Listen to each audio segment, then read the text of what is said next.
Would you want me to talk? You tell me when you're all ready, because we're going to go through this one time. Okay? When you're all ready, we'll get started. All right. You're welcome. Thanks for coming and doing this all at once, too. I appreciate it. I'm going to take squeeze. Yeah, here. Move CNN over. Yeah, literally. Okay. WGR. They get priority. They're here first. WGR. Wait. I want you guys to be there. There we go. You can lean him on my Help him, help her. There we go. All right. You tell me when you're ready. I got about 10 more seconds. Okay. All right, here we go. Ready? My name is Mark Laurie, M-A-R-K-L-A-U-R-R-I-E, Superintendent of Schools, Niagara Falls City School District. I'm joined by Cynthia Jones. I'll spell her name, even though she knows how to spell it. C-Y-N-T-H-I-A. Jones is like it sounds, J-O-N-E-S. Cynthia is the Chief Educational Administrator of Niagara Falls High School. The way this will go is I will give you, I'll give you as much information as I can. Please don't ask me about kids' names. I will never give you that. Cynthia will chime in on anything that I might have missed. And then we'll stay here as long as you want and answer every question that you want us to answer until the 11 o'clock news, okay? I also want to point out that we're joined by the other three administrators in the school at Ventry, Cheryl Bellardo, and Brian Rotel, all right? So I'm going to begin, and I'll try to give you a little bit of a sequential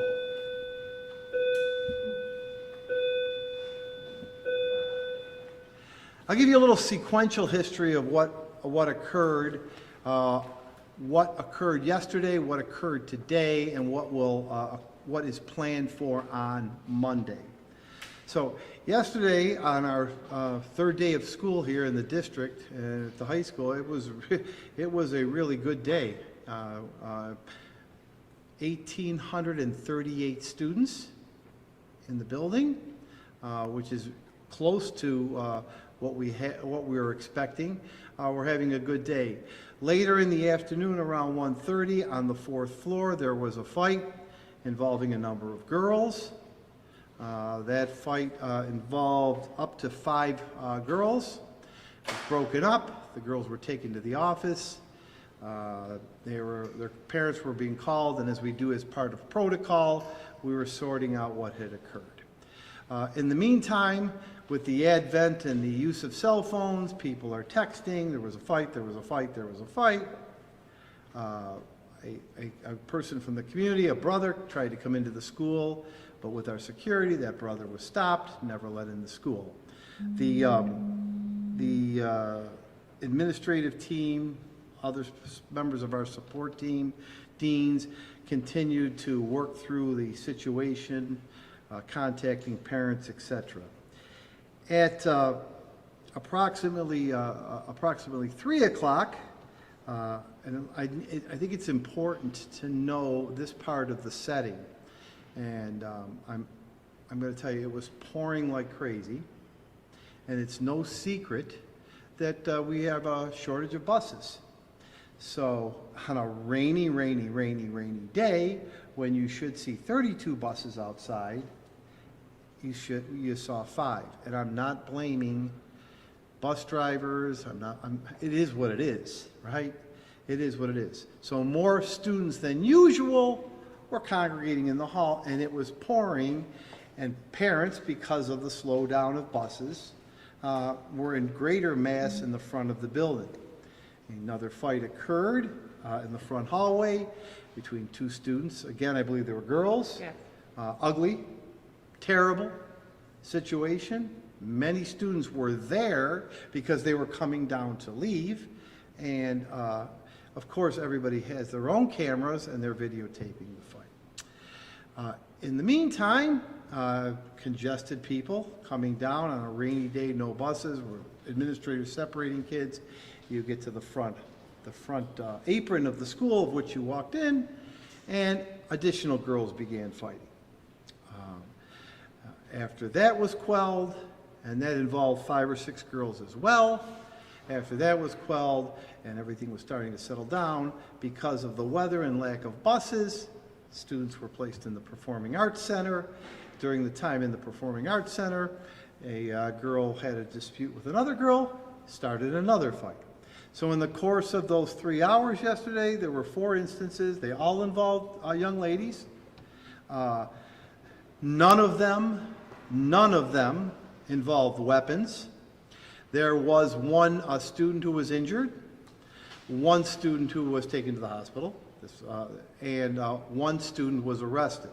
The student whom was arrested at the time was the young lady involved in the altercation in the Performing Arts Center, because after being detained and being approached by the police, she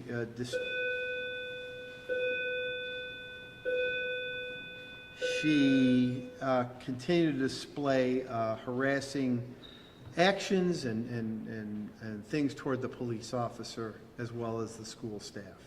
That person was charged with assault and harassment. So that was the one arrest from yesterday. Again, I'll reiterate, no weapons involved. One injury, the person who was injured is recovering fine. We're happy to hear that. The person that was injured was involved in that fight inside the Performing Arts Center. So in total, 4 separate fights, 21 students involved, and that all occurred yesterday between 1:30 and 4 o'clock. In 2 of the 4 cases, the issue around the fights revolved around things that happened in the community. In the other 2 cases, that's not true. So that again, I'm not blaming the community. We know where we are in this community, and it's sometimes this city that we're in here in the high school is a microcosm of the community. So the administrative team was working hard late into the evening to sort through all of that, to contact parents, to send messages to the staff, to send messages to the students, et cetera, et cetera. The 21 students involved will be placed on a superintendent suspension. They will have a hearing.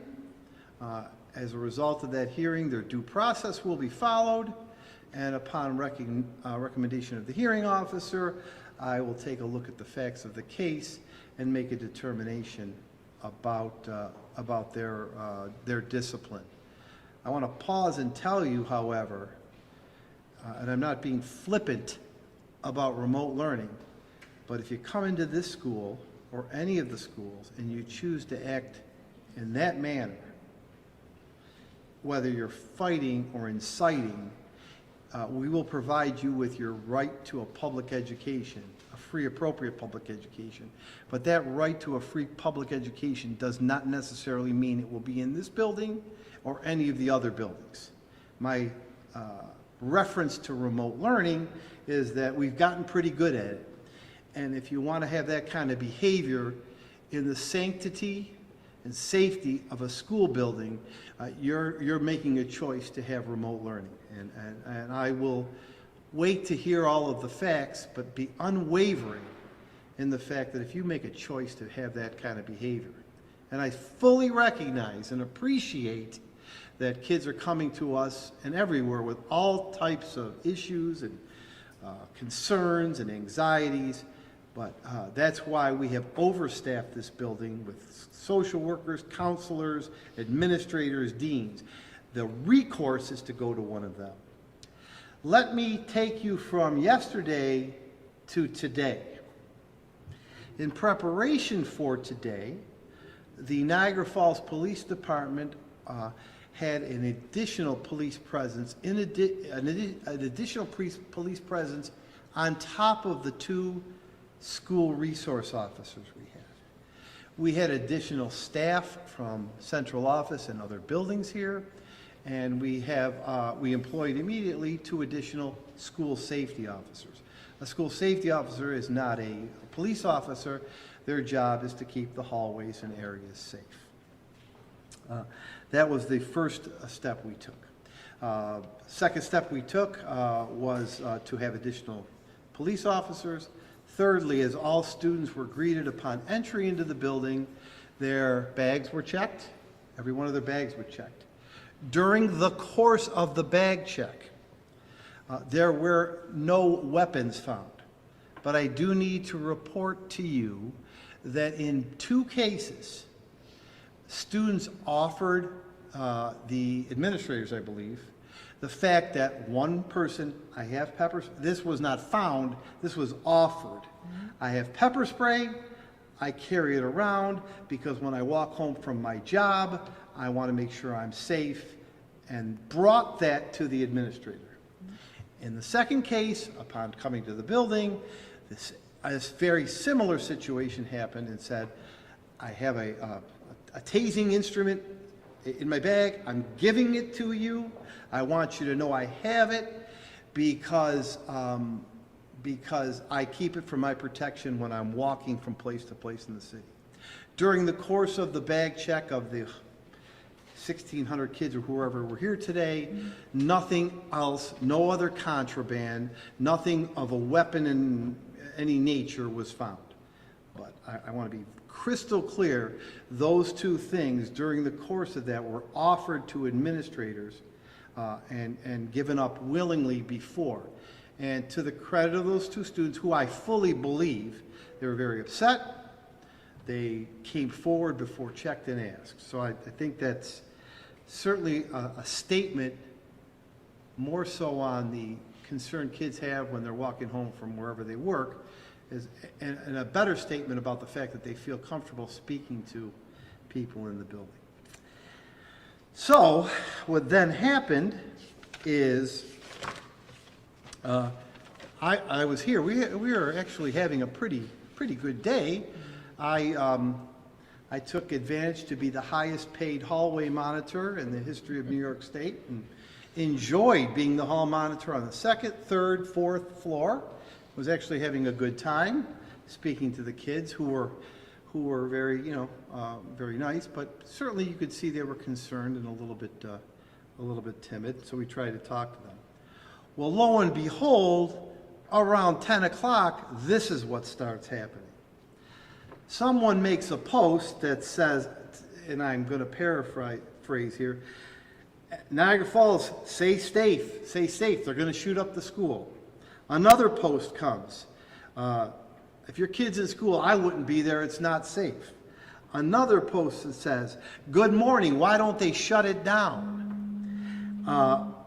And then the final post comes. And it's a picture of a student with a gun between their legs in a bathroom. And the tile on the floor looks like bathroom tile. And that just immediately gets posted. Immediately it gets posted. And immediately, as kids are looking at their phones, they start seeing this, and what do? They start calling their parents, who then start making phone calls, calling you, calling me, calling Cynthia, what's going on? Well, let me just backtrack again. On top of that, a student reports to a dean, I was on a bus and I saw a student point a gun at the bus driver. So now you have all those stories going on, okay? They're all going on. So obviously the police are here, they increase police presence. Now you start to research back those stories. The picture of the gun between the person's legs is a picture of a gun in El Paso, Texas. Affixed to a Instagram or whatever the heck they do it, and they make it look like it's happening here. It is El Paso, Texas. I'll show you the link. I'll show you the tile in the bathroom floor. You interview the student who says, while on the bus, I saw this student point a gun at the bus driver, and you interview him, and you pull the bus tape, and you pull the student, what? What?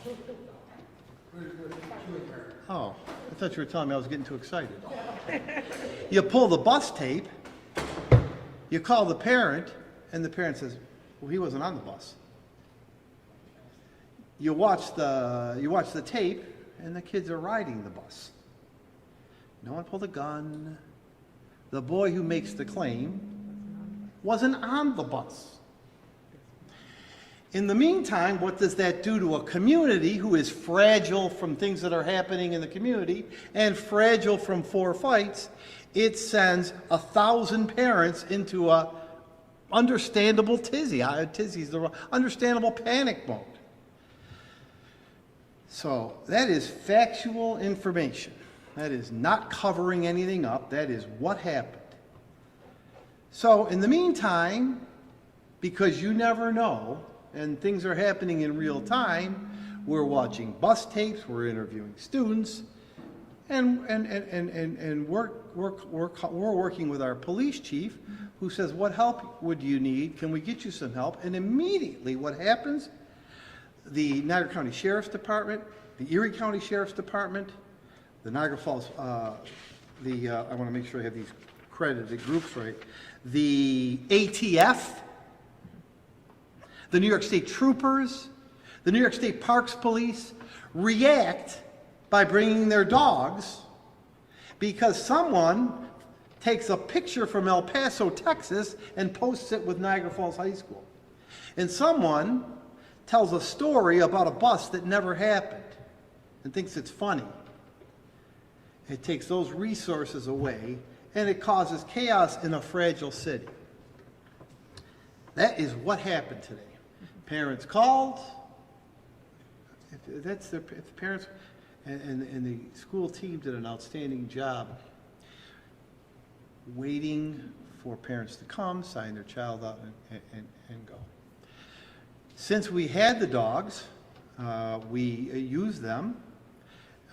We felt very confident knowing what we knew, but while they were here, we thought it was a good training exercise, and we thought it would give great assurance to the people of the city and the students of the school to use the 4 dogs to take a search, thank you, of the entire school building, hitting on nothing and finding nothing. So you can see how social media has changed education. At any rate, the third part of what I wanted to explain to you is what's the plan for Monday. I first of all appreciate you being here because I hope the word will get out fairly and accurately, and we'll make sure that that happens. We have the promise of the Niagara Falls Police to keep in continual presence. We have hired additional safety officers on a day's notice, and I credit our Niagara Falls Board of Education for giving me the latitude to do that. We will continue bag checks. We will also use our metal detector wands where appropriate, sporadically at Niagara Falls High School and at other schools. There is a very important group that I feel has done good things in this city. They're called the Niagara Falls Peacemakers. I'll be attending their meeting tonight at 6:30. I'll be asking for the Niagara Falls Peacemakers to join me at the front of the school and at dismissal time. These are individuals from the community who wear yellow shirts, have relationships with the community, and they'll be joining us here. We will do locker checks often, as we've always done. We'll do bag checks. We will do hallway sweeps. What is a hallway sweep? It means that if you're in the hallway without a pass, you don't belong there. You get in class. And we will, most importantly, continue with next week's Spirit Week activities. And I want to really stress this. There are 1,900 or so students that go here. yesterday was a bad representation of about 21 students. That will not stop the fun activities, the Spirit Week activities, the homecoming dance, the lighted homecoming football game that 1,879 students have every single right to have. It will not stop that. So those activities will go on as normal. Because the point I want to make, and the difficulty we have, and where this only upsets me, is that we have so many good students in our schools. And you're all here because I know why you have to be here, but it's ill-representative of a group of kids that go to Niagara Falls High School and the other 5,000 kids in the district. But it happens. So let me just start to conclude by telling you, well, why could it happen? Kids haven't been in school in earnest, let's be honest, in 18 months. What we did last year was what we did. It's whatever it was, hybrid, whatever it was. Kids haven't been together. One of the hallmarks of this school, one of the hallmarks of the administrative team and the teachers here, is they know kids. And we have 135 cameras in here. We're adding more. We have 64 cameras outside. And the information that we get about safety and security comes best from the students. They don't want this, and they're the ones, not the cameras. It's someone that Mrs. Jones taught at Abbott or was principal of it, or someone that Mr. Villar or Mr. Ventry knew. That's where the hey, we hear this is going to, but we haven't had that. That's not an excuse. It is what it is. It is what it is. But when you come into school 3 days and you don't have that chance to really get to know kids and have those opportunities to interact and communicate with each other, you miss that good opportunity. I certainly have not been shy about talking about the bus driver shortage. It's real. We're not making it up. What can we do? What can parents do? You might want to, I'm trying to anticipate your questions. What can parents can talk to their kids and make sure they are ready for school and that they understand. And they can tell their children that there are 200 adults in the building that they can talk to. And if there's a problem, you need to talk to them. Elementary parents and middle school parents can help too. Because the bus plan is this, and this was my choice. This is totally on my choice, is that because we have a bus driver shortage, I want the elementary kids and the middle school kids getting home first. And these folks can handle the high school kids. They have phones, they drive. But the problem with that plan is they can't drop off elementary kids if no one's home. And no one's home, so they can't make their bus turn around quick enough. So that plan has not worked well. So we'll come up with another plan so they can be ready to meet their kids. Cynthia, I just wanted to give you the opportunity to say anything, and then we'll answer any questions you have. Thank you. This incident that occurred, the incidents that occurred in the building are very unfortunate. And as Mr. Laurie said, they were incidents that were brewing in the community and came into the building. They were students, as he said, that we didn't have a chance yet to connect with, to get to know. Part of our SUP, our School Comprehensive Educational Plan this year, is making sure that every student in the building has a supportive adult. That is one of our goals. Our goals this year are very student-centered. We're coming back from COVID. Our students are coming back from trauma. We have increased our social workers. We now have an additional social worker in the building. We have set up interventions in the form of what we're calling a positive approach to student success team. These are interventionists that have a caseload of students that they're working with. As well, we are starting to concentrate and focus on career pathways. Our students in high school will do job shadows, will do internships in areas that they're interested in, so that when they get ready to graduate, they are leaving with more than just a diploma. they will have an opportunity to already have their foot in the door for a career.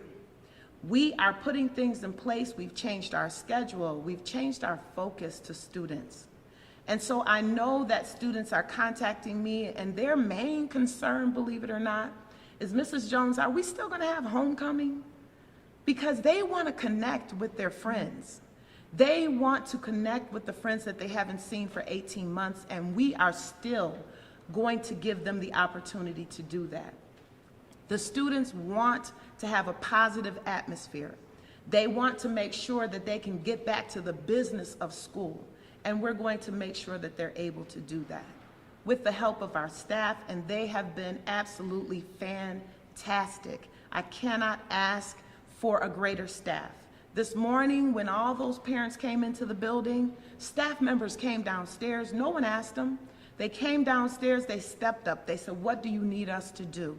And I give kudos to the parents also, because they stood in line. They waited. They took out their IDs. They filled out the paperwork. They signed their children out using the process that we asked of them. And so I appreciate fully. And as they commented, they said, you know, parents have to do more. These are parents commenting. We have to do more.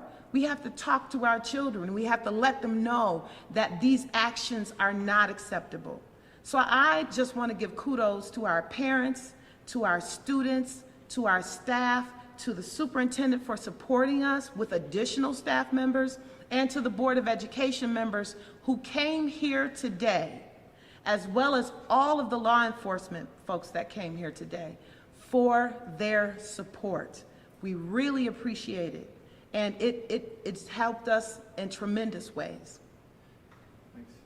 Well, she's 100% spot on, and you're right. It was as parents were walking out, 100, 200, thanks, we understand, thanks, we understand. And you get 2 or 3 that said, you're violating my civil rights by checking my son's bag. Well, I'm going to do it, okay? I'm going to do it. So yeah, you'll have a choice to make. Questions? Thank you, we're done. No, I'm kidding. Go ahead. You mentioned the community several times, and we know that there's been an increase of violent crime in the community. I'm curious if you think these incidents are a sign of maybe a larger problem in the community, and then on top of that, do you believe that there needs to be a greater focus on the youth in the community? I'll start, and certainly, Cynthia, I want you to. It's a very difficult time in the community. Very, very difficult. Not just in the community, but in the world, in the state and in the world.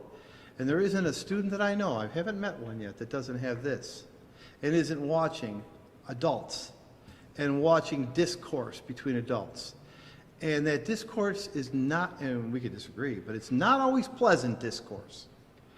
And when you see that happening on television, and when you see that happening on your phone, and then when you see that happening in your neighborhood, you think that that's the way to do it.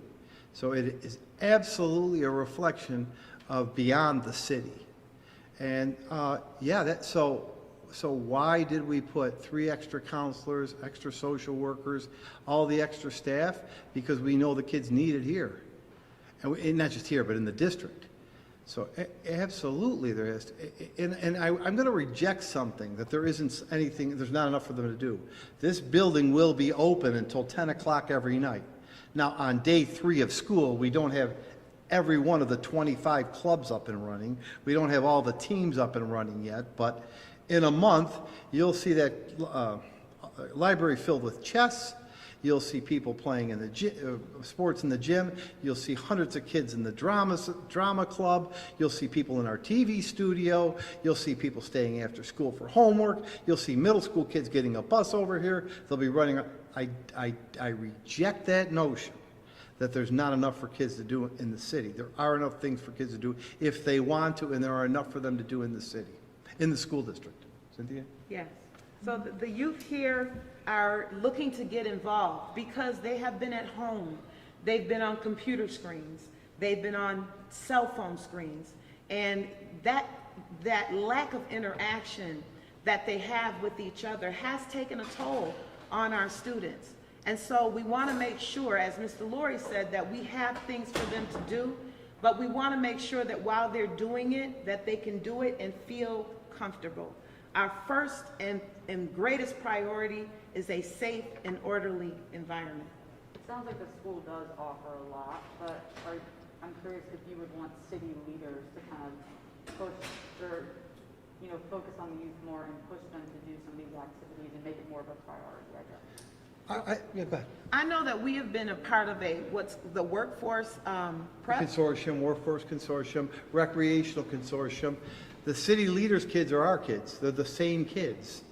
The kids in the city are ours. So they have a big job to do. And I've said, let us do that, and we'll do it. But it's so here's another one. It takes a village. Well, let's go, village.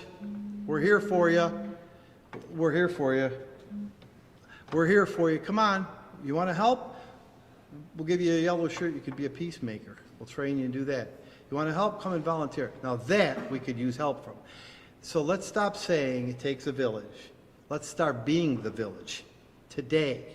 And let's stop waiting for something bad to happen and doing all those things that we do. And I'm not being judgmental against that. I understand the grieving process and sad for those instances. But let's stop saying it takes a village and start acting like that. That's all I would say. Yep, what else? Two quick questions. Yep. Did the student yesterday who falsely reported the bus incident? That was today. Today. Is that student facing disciplinary? Yes. Yeah. You don't scream fire in a movie theater. You know that old adage. You don't tell a lie. You don't say somebody had a gun on a bus when they didn't. Yeah, that student will face now, I'm not going to get into what, but that student will face discipline. Just look at the ripple effect of what happened to that student. It tied up police officers, school staff, sent parents streaming in here to get their kids, set a tone for the day. Yeah, that's like yelling fire in a movie theater. And it's not right. Now, those other 4 that I mentioned, I don't know if we'll ever be able to track back who posted those things, but it's wrong. Are we going to stop? Am I going to tell Ms. Jones to stand at the door and collect 2,000 cell phones? I think that's a ridiculous thing to say because it is practically impossible. So would I like to be able to? Of course. You think that's going to happen? No way. I'll have more problems doing that. No way. So that's not going to happen. So we have to teach that ritual and routine again. When you're in a high school, you can have this. You got to put it away and turn it off, and it's a red light time. And if you're waiting for the bus and you want to text or whatever you go on, that's fine. But we got to teach that again. We have to teach that again. It sounds like I should be saying, we're going to accelerate learning here. Yeah, okay. Okay, we'll accelerate learning here. We have to teach rituals, routines, and learning will happen, and those are more important life skills. So yes, the answer is yes. And then the 4 fights that happened yesterday, you said 2 stemmed from community issues. Yes. Do you know what the other 2 stemmed from?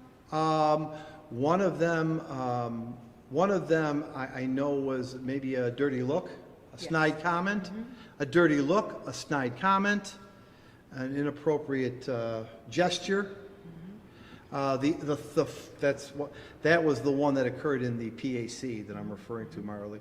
The 4th one, we really don't know. The administrators are still, I don't want to lie, the administrators are still kind of trying to come to what precipitated that, what caused it. I don't know, Cynthia, if you know. The one, that was the one at the front Yeah, door. that's the one that's in the World Wide Web posting, I don't know I don't know if you know. I don't know. I called that student yesterday to talk to her. She went home and her sister said that she would have me talk to her today to find out exactly what precipitated that. So that one we really don't know. We didn't, and to Mrs. Jones' defense and the team's defense, they didn't have a lot of time to do that today. Just for clarification, the student that's facing disciplinary charges for that post, will they also face charges from, say, Niagara Falls Police? We'll have to talk to the police department. We haven't yet. We figured that out at 3 o'clock actually. So we'll need to talk to the police department if there's first of all, the age of the student, the proof that we have, and then we'll have to talk to the police but if there is, they will. If there is an available charge, they will. They will. You said superintendent is backing you 100%. What about the mayor? What's he doing about all this? Well, one thing I can tell you about the mayor, and I mean this with all sincerity, the mayor has a lot of work to do on his end. He's very good at saying, Mark, you and the Board of Education run the school district. I take that responsibility as mine. What he is doing is allowing the Niagara Falls Police Department to come in mass here like they did today. So that's all I asked him for, and I got it. That's what I needed today, and I need it Monday, and I might need it Tuesday and Wednesday. And the mayor is supporting that. I haven't asked, nor do I think I need to ask for anything else. The rest is the responsibility of these administrators, the staff, and myself. So the ask was, may I have more police presence in the morning and in the afternoon? And we got it with one quick phone call. How long are the students currently suspended for? Is it the same across the board? The 21 students have to have a superintendent's hearing within 5 days. So sometime next week, and they have not been scheduled yet. Sometime within 5 days, which will take us into next week, we have an obligation under law to have a due process disciplinary hearing. At that time, they're free to bring legal counsel. It's not a legal proceeding. It's a school district hearing. They can bring legal counsel if they want. They'll come with their parents. They'll meet a hearing officer. The hearing officer will hear from the student. They'll hear from the school, and we'll take the information, capture it all, add in any other anecdotal information, and the hearing officer will make a recommendation on what they heard about he or she to me, and I'll make a decision that I'll recommend to the school board, and in 100% of the cases, the school board has backed me up. In notifying parents, or is it only the parents of this 21 involved that were notified, or was there some sort of mass notification, at least from the folks that reached out to us, they were concerned about these posts, like you were saying, and this panic that went on? Yeah. So, and I'll let Cynthia take part of it. I was in the building for the day, and Mrs. Jones was continuously on the PA system saying, we are aware of these posts, they're not substantiated, go get to work. In the course of everything we're doing, did we have a press conference? Did we call all the parents? I don't believe we did. We didn't. We will tonight. She will tonight. I will tonight. But we didn't do it in the course of that. And then once it started, it is like it's like a tsunami of people just coming. And as Cynthia said, they're respectful people, and they came in and followed the rules. But we'll let them know. I'm glad. We should show this whole thing because Cynthia and I look really good on camera, and also because our TV station is here. Our school-run TV station. We'll post it on our website, and because I have some control over them, they'll run this whole thing. So they can watch it there, and I'll make a auto-dialer phone call to the whole district because it's not just high school, right? We're a school community. And I may have a high school child here, but I also have an elementary kid. So I'll make my announcement to the whole district. Cynthia will be in charge of making her announcement to her families here, and that'll happen later this evening. You mentioned that more safety officers were hired. Yeah. Can you just clarify how many and if that's a permanent increase? Those are permanent. We added 2 more today. I think that'll bring us, it should bring us up to 8. 8. That'll bring us up to 8. We were at 6. It'll bring us to 8. And if Cynthia tells me on Monday or Tuesday she wants 2 more, I'll hire 2 more. Did they start on Monday? They started today. Oh. I hired 1 at 10:30 and 1 at 1:30. They're here. They were in the I don't mean to be flippant, but they were in the pipeline. I said, let's go, bring them in now. How effective is it making an auto dial call when so many homes don't have landlines anymore? The calls go to 16,000 families and they go to their cell phones. How does somebody get themselves added in? Let us know your number. Send me an email. Let us know your number. We'll add everybody in but Joe Jenko from the Gazette. That's one of the rules. No, I'm kidding, Joe.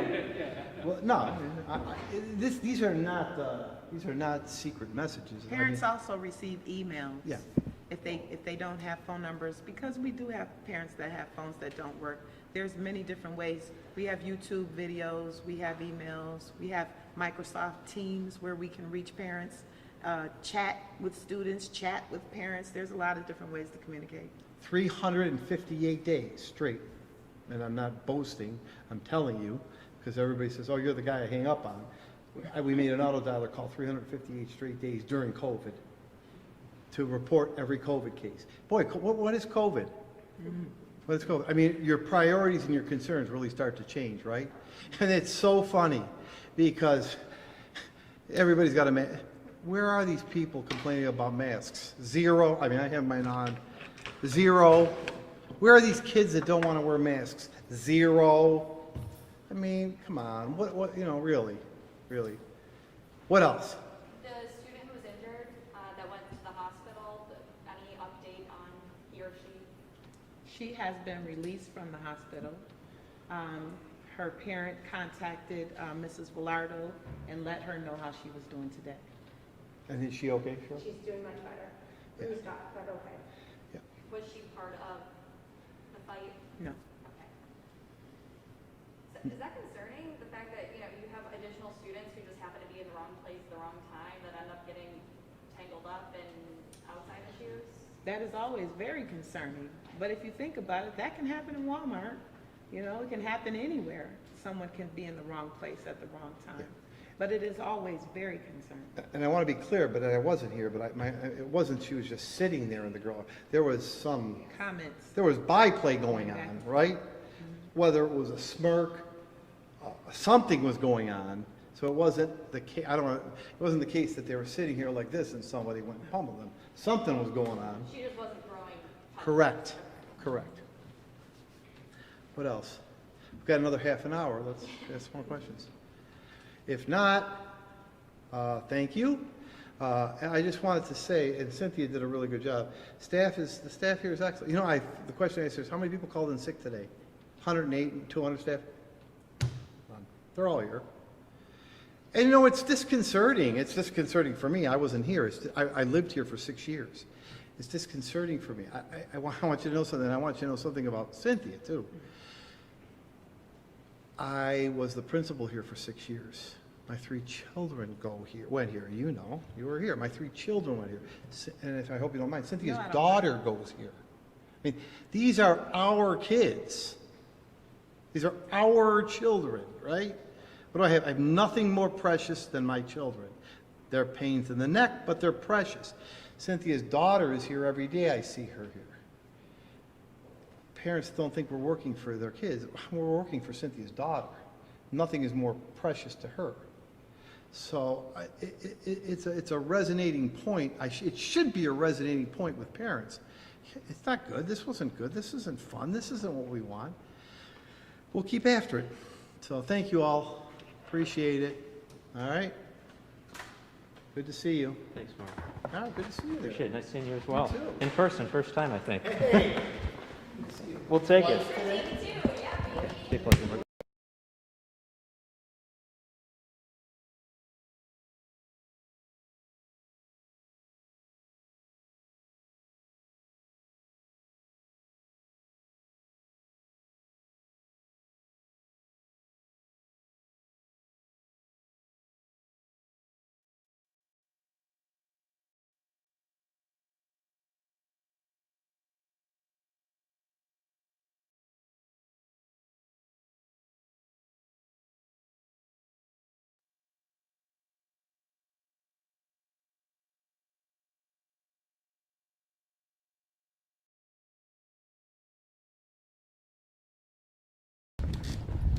We're going to run into that middle circle.